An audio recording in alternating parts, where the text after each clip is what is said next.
Hey everybody, and hello Daniel. Welcome back. Welcome back in our loose, friendly Mario Maker challenge. We're coming back, and Ryan, we've kind of previewed. We haven't run the level yet, but clear condition is looking good on this one, right? Yeah, so we skipped a couple of levels that we popped into the ID field.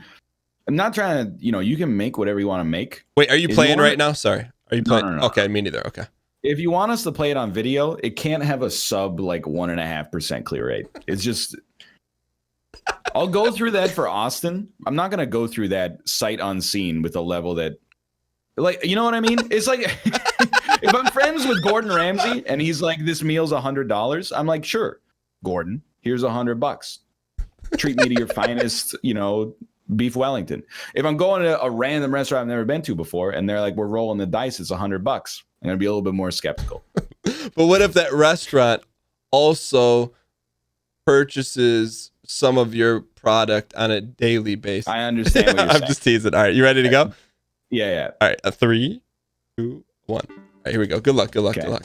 Good luck to you as well. I mean, I'm like, dude, as far as I'm just happy to be playing Mario, even though I got frustrated on the last level. Yeah, it happens though. I mean, it's just life, I don't mind being frustrated in Mario. At least I was frustrated in a way that I felt like I could beat the level. Yeah, I think if you went radio silent, I think you're beating it.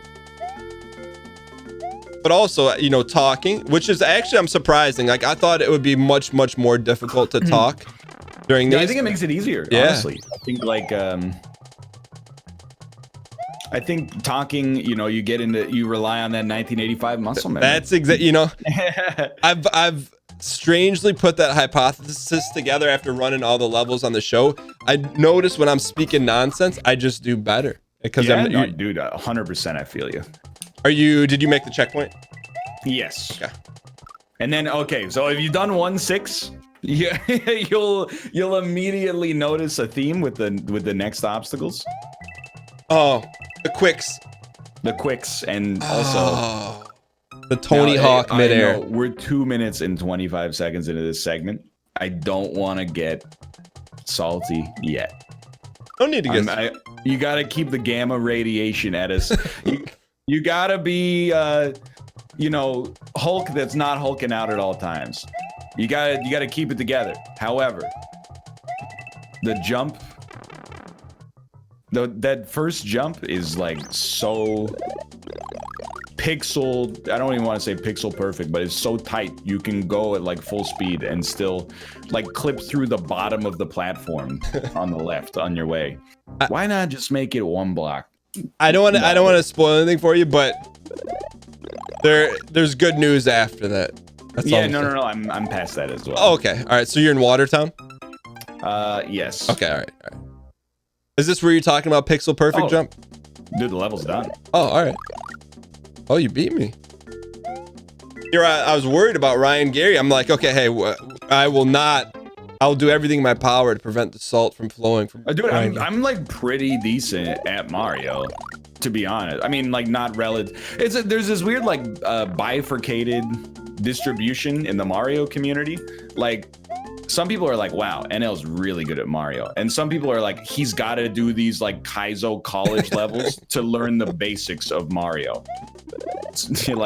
There's a huge discrepancy between what people think is good and what people think is bad. But I'm relatively decent at Mario, I think.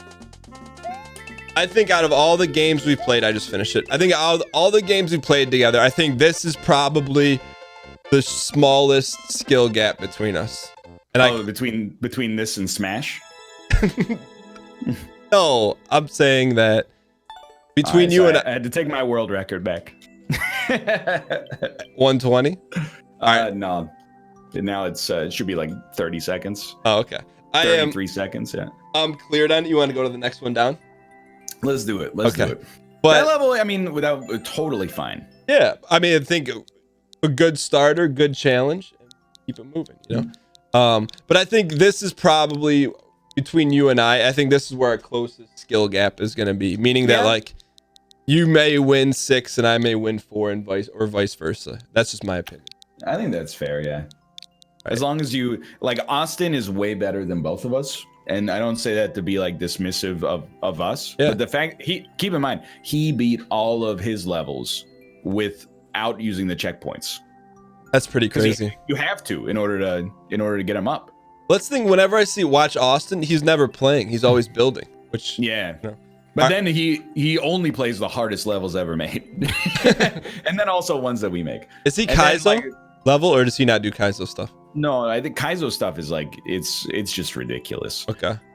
You got Masio Zeeks. Yeah, the Foundry Ascent. Even in a Foundry, grinders and lava remain dangerous. It's got a 2% clear rate. I'm willing to give it a shot. Okay. Are you 2 comments? They say well designed and themed. Okay. I think we need to establish an any percentage speed run thing. Have you already hit the play button like with the I have, but I'm standing still as Luigi. Okay. On the next one, let's wait at the play button, then we'll go a 3, a 2, 1 there. Okay. All right. So I am spawned in right now, and we're 1-1. Just for those keeping tally at home. All right. 3, 2, 1, go. All right. I started, so I'm gonna give myself a 3-second penalty. All right. Are you going for the greed or no? No. Okay. I am a non-greedy individual in Mario, at least. Really? You never get tempted?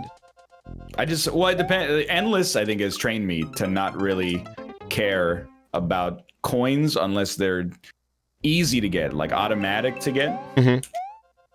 Because I mean, a 50 spot is the equivalent of half of 1 life. So if it's super dangerous to try to grab it, I have no interest. If it's easy,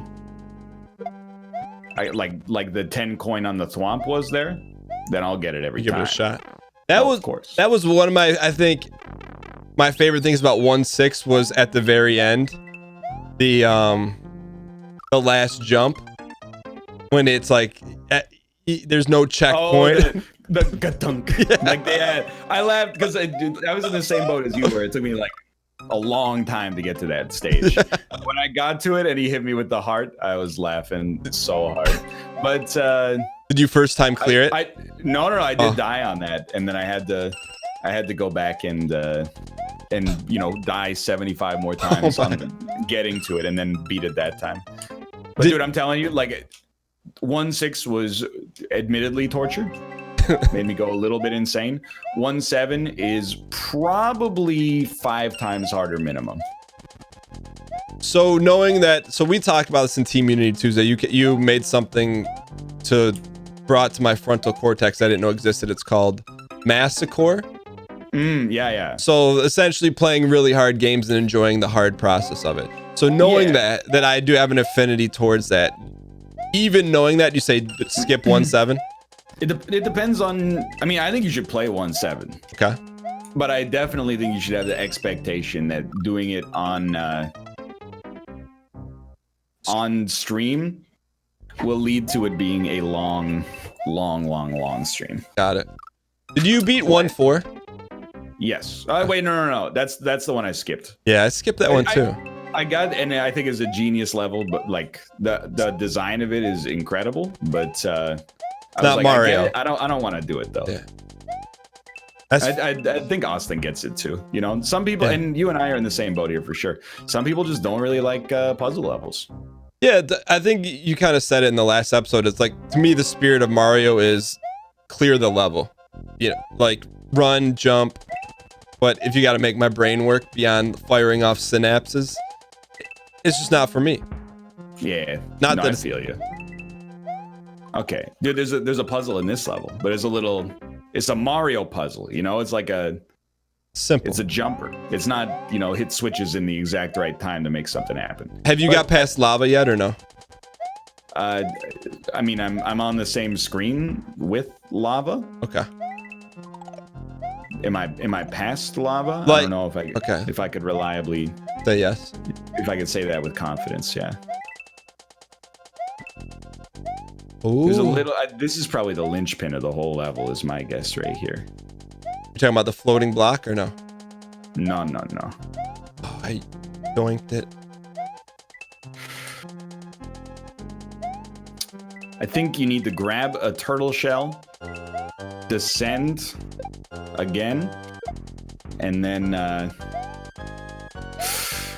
use that to hit some switches to make your life easier on the second pass. See, like this is a situation where I like this, where you go through a level in 2 different ways, but it's slightly changed each way. We should, I mean, I'll apologize to Wolf for saying that his level requires you to go through it twice. It definitely doesn't. Now, are the arrows a little bit confusing if you don't know what you're getting at? Maybe. But that's not, it's not the same thing as what I had originally suggested. When you were describing going back the second part, I was at that exact same. It was like you were reading my screen. All right. I'm trying to figure out how to get the switch to actually land right. I guess you actually have to go down. Now tell me this one gives you a mushroom this time? Coward. That's a cool level so far. Yeah, it seems... No soft lock though, right? So even if you yoinked it, I think you could go back and do it again, right? Without dying? Yeah. Because the thing is, like, pipes, the different colors of the pipes give you different parameters. So, like, and same with, I don't know if you know, but the turtles give you different parameters as well. So, like, red turtles, they'll only be on screen as long as there's no other version of themselves on screen. Oh, I didn't know that. And green turtles will just endlessly spawn. And then pipe color indicates the speed that it will spawn. Uh-oh. Hold on, I gotta focus. Yeah. Indicates the speed that it will spawn enemies, if that makes sense. Okay. Oh, the saws fall off the end and kill you. Haha. I think you're a bit further than me. I solved the section that comes after the section that you were talking about. Oh, silent radio silence. Yeah. Okay. So you're saying you got to pick up this shell and then you take it back. I got you. And then you send it. Yeah, make sure you send it at the switch, because if you send it in the other direction, there's no block to ricochet it. Got it. So hey, I didn't get a chance to ask you, and I'm not. Yeah. I just look for your honesty. What did you think of 22 Yeet Street? 22 Yeet Street is really good. It's, you know, you and I, we got the same Mario DNA, I think. I like to jump at like max distance and max speed, and is one of the few levels where the description actually informs the way that the level is played. I forget, what did I write for that? Oh, believe. The blocks are there if you believe. Yeah.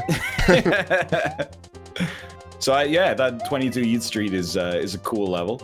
You told me not to play 23 Yeet Street. Yeah, I deleted it and I put 24 Yeet Street out. You said these switches come off? The saws come off at the end, at the left end, yeah. So what do? Jump over them? I don't know. I've only been there once. I'll be daddy. Oh, I just died there. Yeah, I did 24 Yeet Street last night, and because I kept it 23 Yeet Street was not. It just wasn't worth playing. But 24 came out last night. I think you'll like it. I will play 24 Yeet Street. All right, so I got to where you got to. Yeah, did the saws fell on you? Yeah. Which I would be, with that knowledge, I was okay with it. Without that knowledge, I would have maybe yelled an explicitive. Oh, so I've been meaning to ask you. The rebirth of the egg cam. Yeah. Tell me about it. What sparked it? Well, honestly, like I owe a little inspiration to both you and Mouth.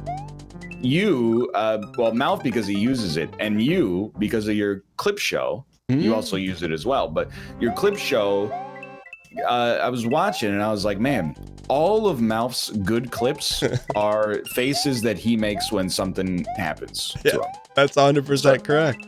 Like terminal damage is his face when he when he rages that the game lagged and causes him to total his car, and then the lightning strike is another classic, and the Outer Wilds one was really good too. So I was, from watching that, I was like, there's a lot of room for comedy there. I think it's like more engaging as well. So yeah, I just brought it. I mean, I've been doing some. I don't know, I don't want to say like rebranding necessarily, but I've been rethinking like the way I want to do my stream. Just give it like a brand refresh, and I was like, you know what? This I think this would be a nice fit, and it's nice, and you know, it's nice for a few reasons. Like, one is more opportunity for entertainment, I think, but then the other one is like, oh geez, radio silence, dude. Man, I just doinked it. Okay, I lived through Saw Nightmare. Okay. The other thing is, like, because I'm on cam, I feel like I always shower before the show now. And I know, like, you and I talk about stuff like this that other people laugh at us for, but like, I think that when you take care of yourself, you put on a better product. you make a more entertaining show. And I'm not saying like I put on a lazy show if I'm on showered, but after I shower, I'm like, okay, like I'm at work, I'm clean, I feel good, I don't stink. You're ready to go. Yeah, so like I think that's been helpful just for that. I did just beat it, by the way. Ooh. After the Saw section, you're really close. Okay. So you made that switch, but so I get it. You're like, yo, there's way more opportunity to make a more engaging or more opportunity for comedy. But like the mental space to go from like, I don't call it the protection of no cam, but to have like, you don't got to worry about a lot of things. Was that an issue at all with you? Like were you conscious? I'm definitely like, I'm more conscious of like what's in my space. Like obviously, you know, people are like talking about don't pick your nose, you know, don't roll your eyes at things people say. I rolled my eyes at Wolf's level like 1,000 times, by the way, and I will not apologize for it. However, it's more like, hey, don't have documents on your desk that have like identifying information on them. Like stuff like that is you know, I keep a more organized workspace, which I think again is like part of it keeps you in a better headspace as well. But honestly, apart from that, the Switch has not been, I don't have to be too conscious about it. If anything, I just mug to the camera more. It actually helps a lot because when you get dead air, instead of having to say something, you can just put on a funny face and then people are like, this is really entertaining. What is the feedback been like from the community? Almost exclusively pretty positive, but you know, some people are like, you know, I guess some people have a thing purists. where like, well, not even like, I don't want to, you know, gaslight them, but some people just, I guess, have like this thing where if there's a human face, they have to focus on it. They find it hard to focus on the game.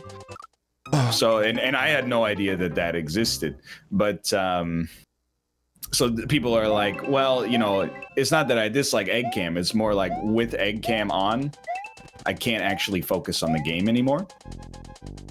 Which I had never heard of prior to that point. So, I just landed on lava and lived. Because I found myself during your F1 clips, like, I think the game's cool and all, but like your reactions, I think, no, don't take this the wrong way, make the game way more watchable. Oh, dude, I understand that F1 is very boring if you don't care about racing. That's a labor of love, mostly. And the people who like it a lot. But yeah, it's not something you'd be like, I'm going to launch my Twitch stream and play F1. It's got a lot of general appeal. All right, I just got the world record speedrun any percent. You did? You ran it again? I did indeed. All right, I gotta tap the hint line. What do I do when I get to the jumping spot where the saws fall off on you? Okay, don't touch the spring. Instead, just bounce on the spring, and then do a high bounce when they fall and jump over them. Jump back over them, or well, just don't get hit by them. Yeah. Just avoid them, but they'll fall towards you. So, you know, you might have to move a little bit to the left to make it work, but it's a cool level. Like I'm pro this level. And then there's a clear path after that? I mean, you got to do some like slightly tricky jumps, but it's nowhere near like that's peak difficulty, I think. Okay. So egg cam has been like 98% positive. Yeah, I think it's positive. And I mean, I didn't just like throw it into everything. Like I didn't throw it into Isaac or Gungeon because I was like, you know, those series have been around for a while. I don't want to rock the boat on those, but for new stuff, you know, if there's a good place to put camera, and I feel like camera informs the gameplay, makes it more interesting, then yeah, for sure. I like using it, honestly. Was there a yeah, go ahead. Like this, I don't mean to interrupt, because it's actually an interruption to make myself look worse, which I think means I can definitely do it. But I also think there's something to be said about like being on camera, you know, keeping you accountable for like your physical health. If that makes sense. Like, you know, I feel like because I'm on camera, I even have that much extra motivation to like work out and eat right, because I'm on camera every day, and I like to shave regularly, so I'm not rocking a gross, like, you know, hobo beard at all times. So let me ask this: because you've been working out way before EggCam, did that make it easier or play any factor into the decision, or was it really when you saw like the MILF stuff, you're like, oh, this is really something I need to consider? It definitely helped. Like, I feel like you know, it's only been like 6 months. There hasn't been like, you know, I don't look like the mountain, but there's been like demonstrable physical change. I feel more confident, like, in myself. I like being on camera now. I don't mind it. So I think it's, you know, they inform each other. So let me ask this: because you used to have EggCam on the NLSS back in the day, what prompted the removal? Was there like something that happened, or dang it? Or is there something that we often like had problems, like just technical issues with it, where it would go out? But now, like, that seems mostly to have stopped because of the AMD. I guess so. All right. I got, just for the sake of entertainment, I really like this level, but I'm on my last try here, and I understand. And like, I just set a new world record for the 3rd time in a row. So. All right. So. Okay. Cool. What did so I don't want to reveal anything, but oddly enough, you spoke about something else. Well, never mind, I'll save it for off camera. I mean, I don't mind getting into it. Usually when you're like, this is too personal for on camera, it's not that personal. Well, that's my experience. So I did an interview. I interviewed someone on the podcast this morning. He's a Tarkov player, and I was looking at his stuff. I'm like, oh, he's got a logo and a brand, and I'm like, I don't have that. So I reached out to someone. And I'm like, hey, can I hire you to do this? He's like, yeah. And you know what I'm going to say next? He's like, but I'm... he's already working on something for me. Yeah. And I'm like, whoa, great minds think alike, you know? But I didn't want to put that on blast if you didn't want to, you know? But I understand. Yeah. No, I'm doing some rebranding stuff. Like, I don't know, like the older I get, the more like I'm in this for the long haul, no doubt. However, kind of becomes like, you know, like my old branding is mostly just stuff I whipped up in like 5 minutes and was like, I'll fix it later. And it's basically, you know, I'm trying to think of the right word for it. I don't know. Like, it's gamer branding, if that makes sense. And, you know, like very like cartoony and exaggerated and stuff like that. And the more time goes on, the more I'm like, you know, it's not that I dislike that. A lot of great streamers on Twitch use that kind of branding. And I like using it for YouTube in particular. I like working with Drac, and you know, the thumbnails I think are like a great fit for that. But on Twitch, I'm like, I don't know. It's not that I don't see myself as like a gamer. I would just like some more adult branding. So I don't think it makes that big of a difference, but like just for it just feels more professional, I guess. So like for you're saying like, because when you say you're branding, I think of that face with the black shirt on.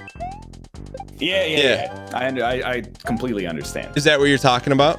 That's what your like cartoony thing is on Twitch. Like I've been using the same avatar that like I have been using on YouTube since like 2011, and like you know, it's not that it's bad, but it's like stuff that I was like, you know, just get it done and we'll do a better version later, and then never do it because I'm like, I'm busy. And then was there anything that sparked that for you? Or just like, it's time? It's not really a fear. It's more just like I think it would be nice to have. Mm-hmm. You know, like you ever hear the expression like perfect is the enemy of good? Mm-hmm. So it's the idea behind that is just that, you know, it's better to get something done suboptimally but get it done than to spend 15 times longer to have it done, you know, the right way. or maybe never get it done at all because there is no such thing as a perfect way. But now, like, I got time, so I've had good enough for a while. I was like, you know what? Let's work on something a little bit more perfect. What sparked it for you, though? Well, real quick. So I just made the jump. Oh, dude. Okay. So now I just go back the other way and leave the jumper. Yeah, you don't need the spring. Just stay alive. You'll get to a pipe, and then from that pipe, you got basic Mario obstacles. Do you spin jump on the way back, or did you never? You and this is with all due respect, Daniel. Yeah. You focus on the spin jump way too much. No, but on the way back. Daniel's YouTube viewers, you can thank me for that piece of invaluable advice later. What do you mean? Your first instinct in all circumstances where a jump is hard is the spin jump, and the only time you need the spin jump in like average circumstances is when you need to jump on like a spike shell or something. Got it. Oh no, Otherwise, there's more. You'd always rather have a regular jump, I think. No. Okay, he's done it. All right, thank you. You beat the level? Yeah. No, like I started like I was wasting time, and then the lava started to come up, and like you just gotta go forehead. All right, I beat it. All right. Well, we can continue this conversation in the next episode, I guess. Yeah. Bring that clear rate up a little bit at least.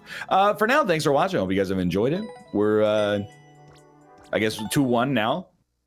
Yeah, 2-1. Ryan Gary Wolf is my kryptonite, dude. But thanks for watching. If you enjoyed it, click the like button. It helps out a great deal. Of course, subscribe if you want to see more in the future. For now, thanks for watching. We'll see you next time. See ya. Are you enjoying Super Mario Maker 2 and want to see more of it? Then head over to twitch.tv/DanGheesling, where we play the game Monday, Wednesday, and Friday at 12 p.m. Eastern Standard Time. We have a ton of fun with the game and a really nice community, so come and hang out with us. Again, that's Monday, Wednesday, and Friday at twitch.tv/DanGheesling.